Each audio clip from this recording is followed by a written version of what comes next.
Nous sommes en 2023 et les avancées de la technologie d'intelligence artificielle sont incroyables. Avec une simple phrase, on arrive maintenant à simuler des photos et des images extrêmement qualitatives. Récemment, nous avons pu constater le réalisme des photos de Emmanuel Macron pendant les manifestations, ou alors même des photos d'un pape extrêmement stylé. Et tout ça a été créé avec la nouvelle mise à jour de Midjourney, la version 5. Il est difficile d'imaginer que ce genre de technologie n'était même pas à la portée de tous il y a moins d'1 an. Ces technologies soulèvent de nombreuses interrogations sur l'avenir de l'art et du travail répétitif. Il est certain que notre futur sera impacté par ces évolutions rapides.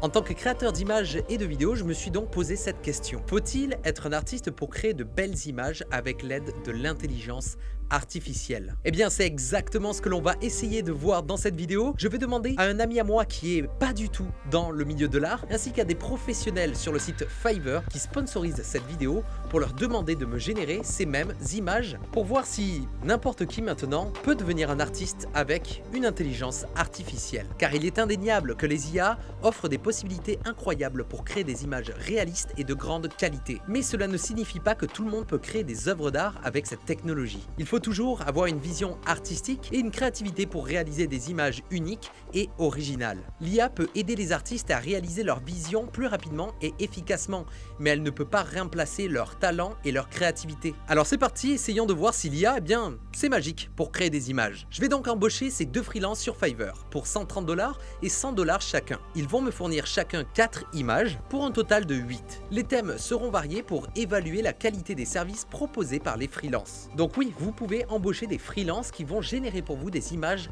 avec l'intelligence artificielle sur le site Fiverr. Mais alors, est-ce que ça vaut le coup? Alors c'est parti, commandons tout ça sur le site Fiverr, et pendant que les freelances sont en train de concevoir les images avec Midjourney, eh bien je vais aller direction Toulouse voir mon ami et lui demander la même requête. Nous nous retrouvons avec mon ami Maxime. Peut-être que tu l'as déjà vu sur la chaîne si tu es là depuis longtemps. Maxime. Vieille vidéo. Ouais, voilà, ça fait très longtemps les petits courts-métrages qui s'affichent ici, c'était marrant. Aujourd'hui, pourquoi j'ai pris mon ami Maxime? Parce que tu n'as pas une très grosse connaissance dans la 3D, l'image, tu prends quelques petites photos quand même. Ouais, mais ça s'affiche là. sans prétention. Je voulais demander à quelqu'un qui a un avis purement artistique impartial, il ne sait pas trop comment faire ce genre de choses avec l'IA et tout. Et lui donc il va se mettre à la place d'un client qui pourrait faire appel à un artiste mais qui se dit avec l'IA je peux faire ce que je veux.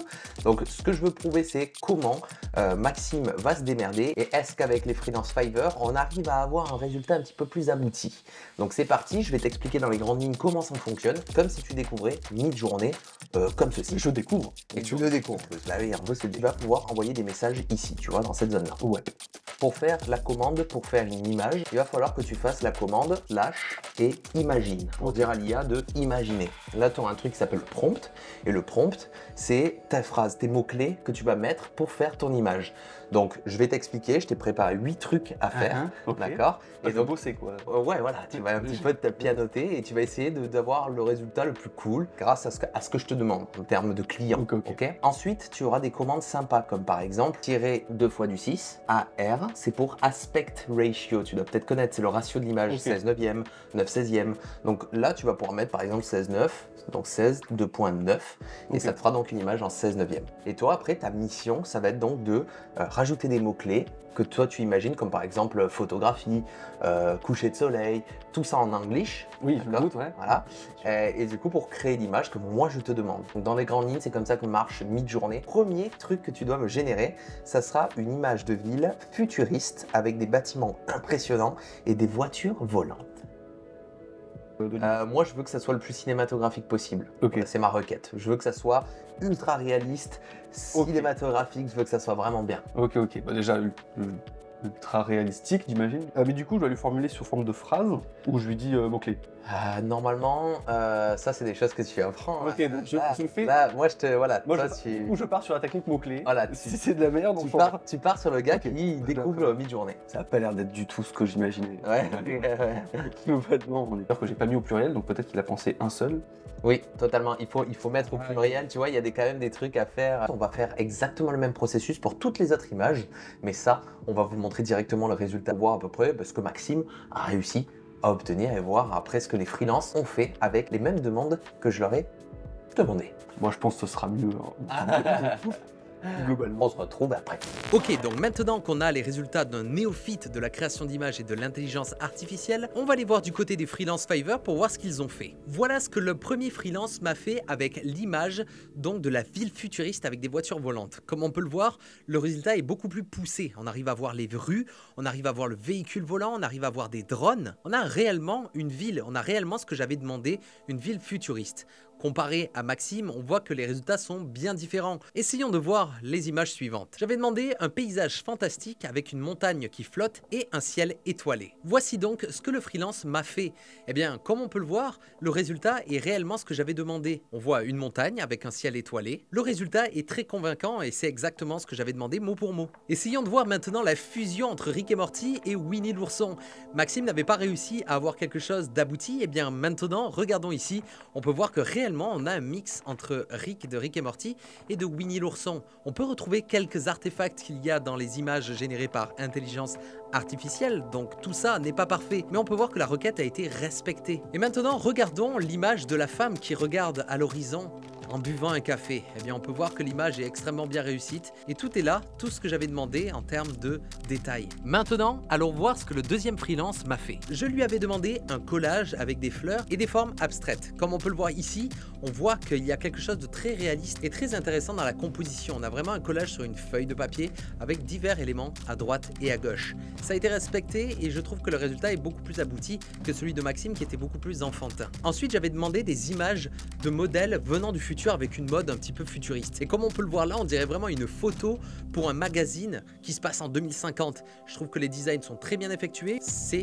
une dinguerie et je trouve cette image limite utilisable comme ça, sans rien faire de plus. Ensuite, j'avais demandé donc une image sous-marine avec un poisson ou quelque chose, une créature venant donc des profondeurs. Bien, on peut voir là qu'il y a une image avec un poisson et des coraux à droite et à gauche et des petits rochers. C'est extrêmement bien exécuté et c'est difficile à croire que ça ait été réalisé par une intelligence artificielle. Et pour finir, voici ce que le deuxième freelance m'a fait et ça, je pense que c'est une de mes préférées.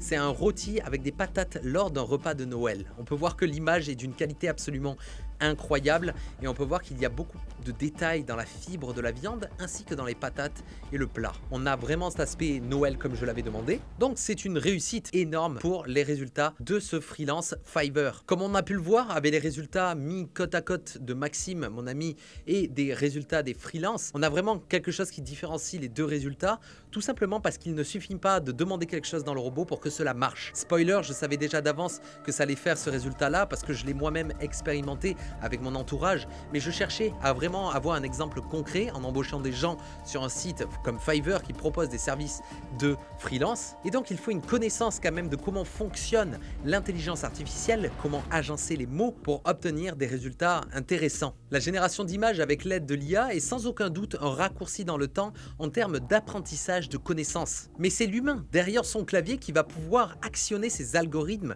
comme avec Midjourney, pour mettre en image ce qu'il a dans la tête. Pour le moment, l'IA ne fait que créer des images et des styles. Elle n'a pas une conscience assez poussée pour créer de nouvelles choses et de nouvelles intentions aussi poussées que juste demander une phrase et c'est bon. Pour moi, j'imagine le fonctionnement de Midjourney ou d'une autre intelligence artificielle comme le jeu Akinator où il va nous poser des questions et cela va dégraisser dans les résultats pour obtenir un diamant brut et exactement ce que l'on voulait. C'est exactement pareil mais avec une image. Certes, les IA font peur, ça c'est un fait, que ça soit dans les métiers artistiques ou dans d'autres domaines, les IA vont révolutionner notre manière d'apprendre et de découvrir de nouvelles choses. Mais en ce qui concerne l'art, l'humain restera toujours le moteur derrière une création artistique. L'humain a simplement besoin d'outils et de technologies pour partager sa vision sur un sujet ou une histoire. Les médiums ont toujours évolué au fil du temps. Nous avons découvert de nouvelles choses pour exprimer ce que nous avions dans la tête et laisser une trace sur notre temps avec quelque chose d'original. En 2023, les IA représentent donc ce nouveau médium de création. Certes, c'est triste de voir comment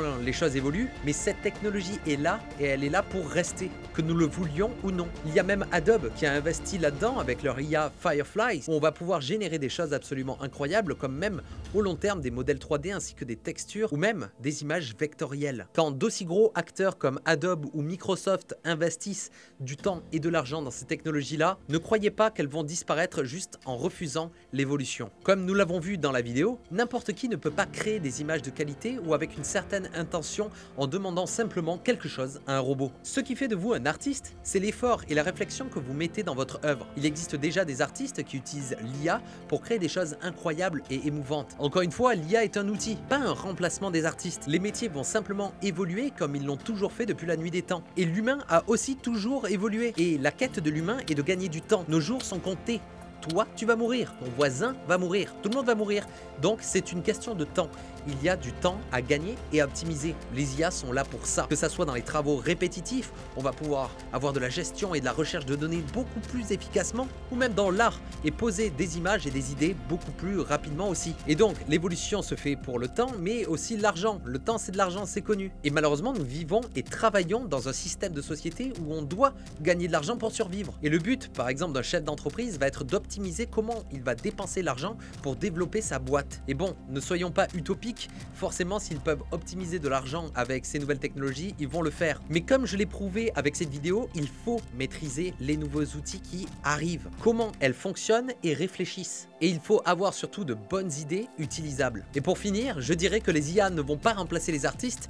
Par contre, elles vont certainement remplacer les artistes qui n'ont pas intégré les IA dans leur façon de travailler. Oui, je sais, ma façon de penser est assez terre à terre, mais malheureusement, c'est comme ça que les choses avancent depuis la nuit des temps. Donc plus vite vous allez intégrer ces outils et ces méthodes de travail dans votre façon de travailler, mieux votre avenir sera préservé. En tout cas, ça a été une expérience très cool de faire cette vidéo. Merci beaucoup à Fiverr de m'avoir donné l'opportunité et la chance de travailler avec eux pour embaucher des freelances qui utilisent cette nouvelle technologie. Parce que pendant que certains rechignent à avancer vers cette technologie, eh bien, énormément de personnes commencent à se l'approprier pour créer de nouvelles choses et des nouveaux métiers. Donc ne soyez pas en retard, soyez à la page. Toutes les informations sur le site Fiverr seront dans la description et n'hésitez pas à utiliser l'espace commentaire pour débattre de tout ça. Parce que je sais que certains voient ça comme une bête noire, mais personnellement je vois ça comme une opportunité de se développer pour l'avenir. En tout cas, nous on se retrouve très prochainement pour une nouvelle vidéo. C'était Atom.